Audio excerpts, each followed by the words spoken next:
indahnya kebersamaan.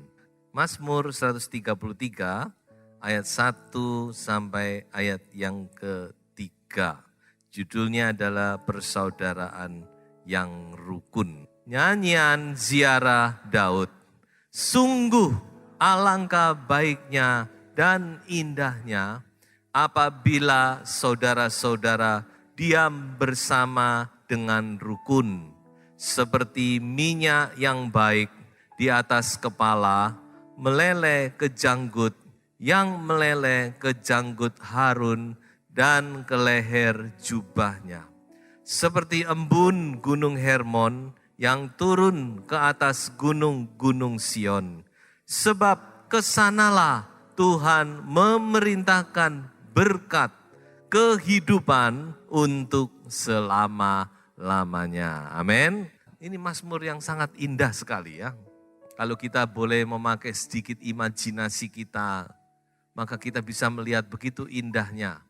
Pemazmur ini menggambarkan ya satu persaudaraan, satu kebersamaan itu saudara-saudara. Seperti embun dikatakan. Dari gunung Hermon turun ke atas gunung-gunung Sion. Seperti minyak yang mengalir dari kepala Harun ke janggut dan jubah. Memang kebersamaan itu adalah sesuatu yang sangat indah. Pemazmur berkata, sungguh sangat indah, sungguh sangat baik, alangkah baiknya dan indahnya. Ada beberapa terjemahan ya yang mungkin bisa memberi gambaran yang lebih lagi bagi saudara yang bisa menangkap. How good and pleasant, how good and how sweet. Begitu indah, begitu baik, begitu menyenangkan, begitu manis. So wonderful and so beautiful. Dan bahasa Mandarin berkata, he teng te san, he teng te mei. Saya yakin semua orang sangat menginginkan kebersamaan. Tuhan juga menginginkan, Tuhan juga memandang begitu indah kebersamaan itu. Sehingga ketika Tuhan melihat kebersamaan di antara anak-anak Tuhan, maka tidak ada lain yang bisa diperbuat oleh Tuhan kecuali hanya mencurahkan berkat-berkatnya. Amin. Tidak ada lain yang Tuhan bisa lakukan ketika dia melihat anak-anak Tuhan bersama-sama, saudara bersaudara, kebersamaan yang indah. Karena begitu indahnya, Tuhan hanya satu yang bisa dia perbuat, dikatakan dia mencurahkan berkat. Memerintahkan berkat. Jadi dalam kebersamaan itu ada berkat-berkat yang luar biasa. Nanti kita akan lihat ke sana.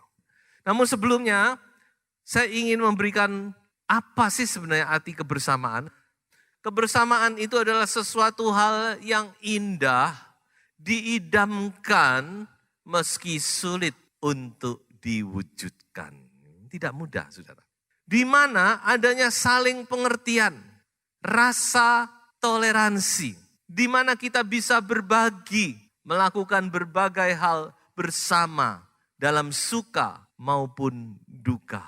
Kebersamaan adalah awal dari terciptanya suatu kedamaian. Memang saudara, kalau tidak ada kebersamaan, tidak ada kedamaian dalam hati. So itu kebersamaan ini penting, sangat penting. Dan dikatakan semua orang rindu, tapi tidak mudah.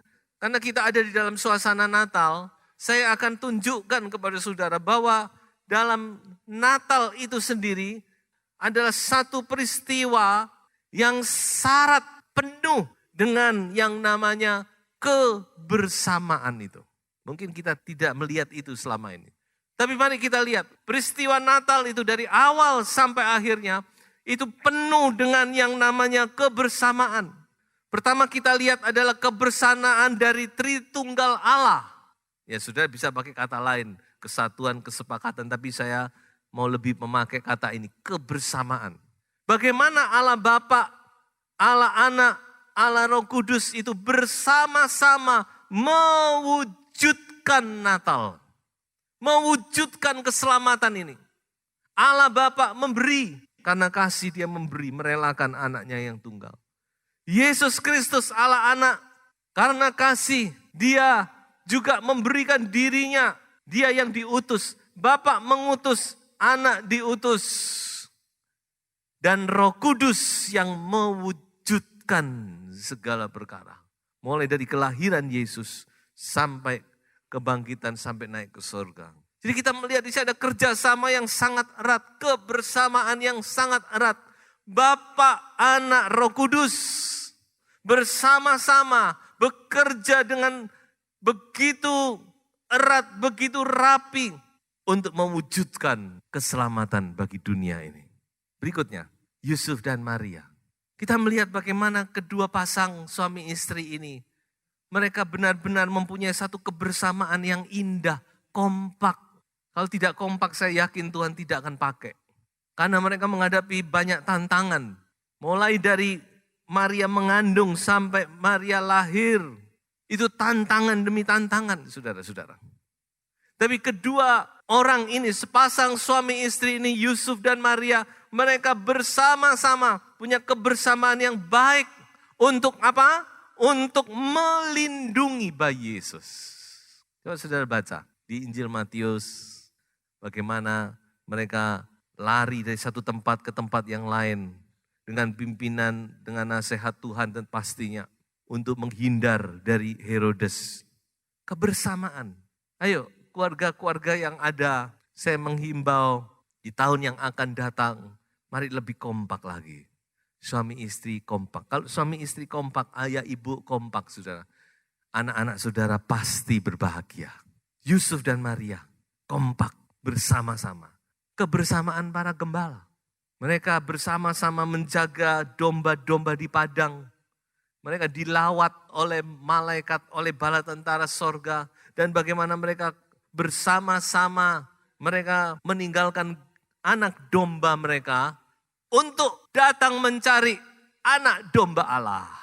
Kebersamaan para gembala. Sepakat, kompak. Kebersamaan para majus. Nah ini juga luar biasa. Saudara. Kalau saya renung-renungkan ini juga sangat luar biasa. Bagaimana beberapa orang majus, minimal 3 orang. Tapi saya yakin pasti lebih. Mereka datang dari satu tempat yang jauh. Mereka bersama-sama sepakat tujuan satu. Untuk mencari, menyembah raja, anak raja yang baru lahir. Mereka tidak tahu siapa itu, di mana alamatnya. Dan mereka cuma bersama kompak mengikuti bintang. Ya, dan bagaimana Tuhan memimpin mereka kesasar setelah melewati padang rumput yang buas. Mereka ketemu raja yang buas, saudara-saudara. Raja Herodes. Tapi Tuhan bagaimana memimpin mereka akhirnya sampai ketemu dengan bayi Yesus. Mereka sujud menyembah. Mereka mau kembali kepada Herodes tapi sama-sama dihalangi. Jangan, lewat jalan lain. Mereka kompak lewat jalan lain. Kebersamaan para maju. Jadi kita melihat saudara, bagaimana tokoh-tokoh Natal semua yang terlibat di Natal ini mereka bersama-sama. Dan jangan lupa bahwa Natal itu pada hakikatnya juga adalah kebersamaan Allah dengan manusia. Apa sih arti Immanuel itu? Immanuel itu artinya Allah ada bersama dengan manusia, dengan kita. Jadi Natal ini sebenarnya ada satu peristiwa di mana Allah mau turun, dia mau bersama-sama dengan manusia. Allah dengan manusia mau menjalin satu yang namanya kebersamaan. Sejak Natal, maka Allah beserta dengan manusia, tidak lagi terpisah. Walaupun sekarang kita tidak melihat, tapi Allah lewat rohnya tinggal bersama dengan kita. Sehingga hidup kita jadi indah, saudara. Jadi kita melihat, saudara, kebersamaan itu sesuatu yang sangat indah. Namun bukan hanya indah, tetapi jangan lupa, saudara-saudara, kebersamaan itu membawa banyak sekali berkat-berkat Tuhan yang luar biasa. Dinyatakan lewat kebersamaan. Jadi bukan hanya indah, bukan hanya pleasant, bukan hanya sweet, bukan hanya wonderful. Tetapi di dalamnya ada berkat Tuhan yang luar biasa. Kalau ada kebersamaan, di situ ada berkat-berkat yang melimpah. Kalau saudara ingin, saudara di tahun yang akan datang, Rumah tangga sudah diberkati lagi dengan lebih limpah. Kebersamaan, coba ditingkatkan. Antara suami istri, jangan sampai ada sesuatu. Benar-benar kompak, sepakat. Saya percaya apa yang menjadi pergumulan dalam rumah tangga saudara, nanti satu persatu Tuhan akan bereskan. Jangan sampai ada sesuatu saudara-saudara. Antara satu dengan yang lain benar-benar kompak, ada kebersamaan. Pasti Tuhan akan mencurahkan berkat-berkatnya. 3 berkat kebersamaan. Yang pertama, saudara-saudara, kebersamaan itu mendatangkan kekuatan. Sekarang ini lagi musim semut ya. Semut pada keluar semua. Nah, saudara, ini saya temukan di satu pagi. Saya kaget, tempe yang tadi malam jatuh di bawah meja sekarang sudah hilang. Akhirnya saya cari-cari, tempe ini digondol semut, saudara-saudara. Saya perhatikan, menarik sekali ini. Semut yang kecil bisa menggondol tempe yang ini ukurannya berkali-kali lipat tubuhnya. Karena apa? Karena mereka gotong royong. Ayo geret, sama 1, 2, 3, set. 1, 2, 3. Maka saya foto dengan HP saya, jebret. Nah ini saudara. Ada kekuatan. Kalau mau ada kekuatan dalam rumah tangga, dalam gereja, tidak ada lain cara kecuali kita mau bersatu. Jika kita berpisah-pisah, bercerai-cerai, ya bercerai-berai, satu dengan lain tidak ada kecocokan, tidak ada kerjasama yang baik, tidak usah diserang musuh, akan runtuh sendiri.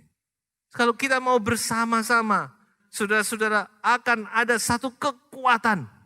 Firman Tuhan berkata gini, bila mana seorang akan dapat dikalahkan, 2 orang akan dapat bertahan. Suami istri bisa bertahan. Kalau 1 orang mungkin dia akan gampang lemah. Tapi kalau ada suami, ada istri saling menguatkan. Ayo kita kembali, kita bertahan, kita berdoa, saling menguatkan. Tapi dikatakan apa? Kalau tali 3 lembar, apa? Tidak mudah diputuskan. Ada luar biasa yang terjadi kalau kita bersama-sama. Kalau 1 tali mudah diputuskan, 2 tali bertahan. Kalau 3 tali tidak mudah diputuskan. Siapa 3 itu? Itu bisa bicara tentang suami istri, anak, bisa bicara dengan suami istri, dengan Tuhan. 3 lembar tali tidak mudah diputuskan. Jadi kebersamaan itu mendatangkan satu kekuatan. Makanya itu saudara, jangan memisahkan diri. Karena ketika kita memisahkan diri, kita lemah. Tapi ketika kita ada di dalam komunitas bersama dengan anak-anak Tuhan, kita pun akan menjadi kuat. Yang kedua, kebersamaan itu mendatangkan apa? Berkat yang luar biasa. Saya katakan berkat yang luar biasa, kenapa? Karena dikatakan apa? Apapun yang kamu minta, Bapa di sorga akan mengabulkan. Saudara percaya enggak kalau Tuhan itu bicara itu sungguh-sungguh? Percaya ya? Tuhan itu enggak pernah ngomong itu asal ngomong. Tuhan enggak pernah ngomong itu asbun. Cuma untuk menghibur kita. Untuk melegakan hati kita. Tidak. Apa yang Tuhan ngomong, dia maksud. What he said, he mean it. Apa yang dia katakan, itu yang memang dia akan lakukan. Firman Tuhan jelas berkata, Tuhan Yesus sendiri ngomong. Aku katakan kepadamu, kalau 2 orang sepakat di bumi, apa saja yang diminta, Bapakku di surga akan mengabulkan. Ayo saudara, alami ayat ini. Di tahun yang baru ini, sepakat. 2 orang sepakat. Itu bicara tentang suami istri. Tentu bicara saudara bersaudara, teman baik. Tapi saya lebih katakan suami istri, kenapa? Karena tidak ada yang lebih dekat dari istri ataupun suami kita. Ayo sepakat. Kalau saudara bisa sepakat sungguh-sungguh. Kalau saudara belum bersuami beristri, saudara bisa cari saudara kandung. Atau dengan orang tua, sepakat. Apa yang menjadi pergumulan Anda, pasti Tuhan akan lakukan. Tuhan akan genapkan. Tuhan akan kabulkan. Kebersamaan.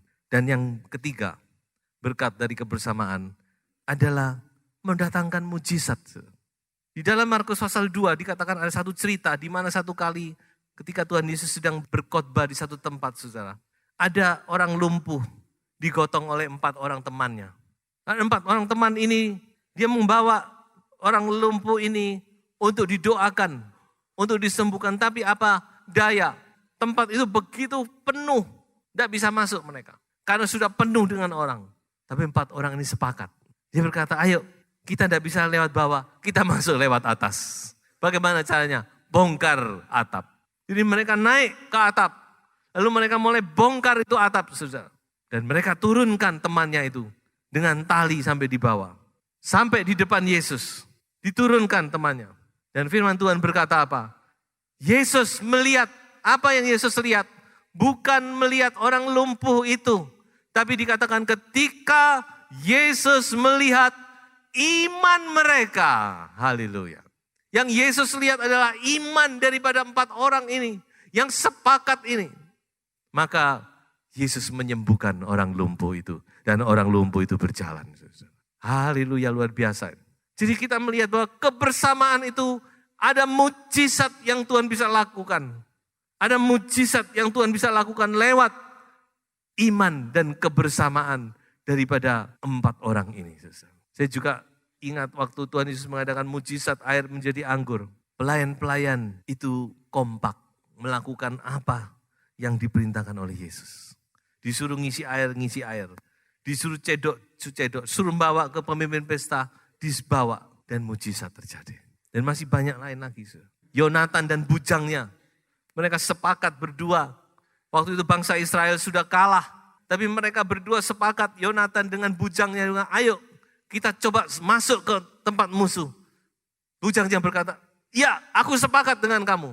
Mereka berdua maju melawan musuh. Mereka bisa membunuh 20 orang musuh. Tapi bukan itu. Akibat perbuatan mereka ini, musuh goyah, ketakutan. Dan Tuhan membalik situasi keadaan itu. Sehingga pada hari itu justru bangsa Israel mendapat kemenangan yang luar biasa. Itu tercatat di dalam 1 Samuel, kesepakatan 2 orang, kebersamaan. Itu ada mujizat, saudara. Mari kita sepakat berdoa. Kita mau gedor pintu sorga itu dengan doa kita. Agar Tuhan mencurahkan berkat-berkatnya kepada kita. So itu saudara, pesan firman Tuhan. Saudara ingat ini, jaga dan bertahankan kebersamaan. Yang sudah ada ditingkatkan dan dijaga. Jaga, kebersamaan itu harus dijaga semua pihak. Ayo kita sama-sama menjaga. Memang tidak mudah saudara-saudara. Tidak mudah karena satu dengan yang lain punya karakter yang berbeda. Tentu kita punya like and dislike, ya itu sudah wajar ya. Manusia punya like and dislike. Makanya tadi dikatakan diidamkan, tapi tidak mudah diwujudkan. Tapi firman Allah sudah memberi kunci. Bagaimana supaya kita bisa menjaga dan meningkatkan kebersamaan itu. Coba kita sekarang baca bersama-sama. Filipi pasal yang kedua. Kita baca mulai ayat 1 sampai ayat 11. Inilah kuncinya, saudara. Kita mau menerima berkat-berkat lewat kebersamaan. Kita coba baca ayat-ayat ini. Karena itu, sempurnakanlah sukacitaku dengan ini. Hendaklah kamu sehati, sepikir, dalam satu kasih, satu jiwa, satu tujuan. Ayat 4. Dan janganlah tiap-tiap orang hanya memperhatikan kepentingannya sendiri, tetapi kepentingan orang lain juga. Ayat 6. Yang walaupun dalam rupa Allah, tidak menganggap kesetaraan dengan Allah itu sebagai milik yang harus dipertahankan. Dan dalam keadaan sebagai manusia, ia telah merendahkan dirinya dan taat sampai mati, bahkan sampai mati di kayu salib. Supaya dalam nama Yesus bertekuk lutut segala yang ada di langit dan yang ada di atas bumi dan yang ada di bawah bumi. Dan segala lidah mengaku Yesus Kristus adalah Tuhan bagi kemuliaan Allah Bapa. Jadi kunci untuk kita bisa menjaga kebersamaan itu satu sebenarnya, kerendahan hati. Dan musuh kebersamaan yang paling besar juga satu adalah kesombongan. Saya memang tidak bicara ke sini, tapi firman Tuhan jelas berkata. So itu mari di tahun yang akan datang ini, kita minta supaya Tuhan terus bekerja dalam hidup kita. Mungkin kita ada hal-hal yang kita tidak sadari, saudara. Kita minta Tuhan supaya luruskan. Tuhan ambil semua yang tidak berkenan kepada Tuhan. Dikatakan oleh Rasul Paulus, hendaklah kamu memiliki pikiran dan perasaan Kristus Yesus di dalam hatimu.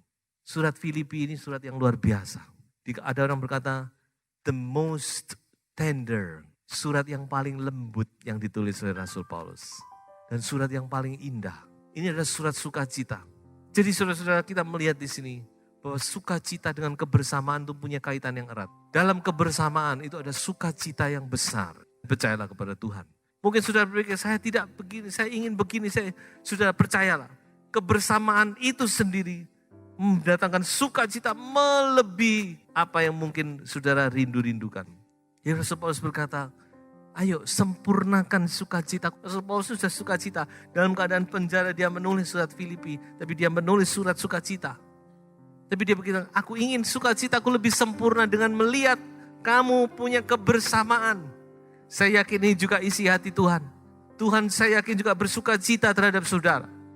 Tapi Tuhan ingin sukacita lebih limpah lagi ketika melihat ada kebersamaan di antara anak-anak Tuhan. Dan kuncinya saling merendahkan diri. Dan saya percaya kalau ada kebersamaan, di situ Tuhan akan curahkan berkat-berkatnya dengan luar biasa. Dia akan memerintahkan berkat kehidupan sampai selama-lamanya. Tuhan Yesus memberkati saudara semua.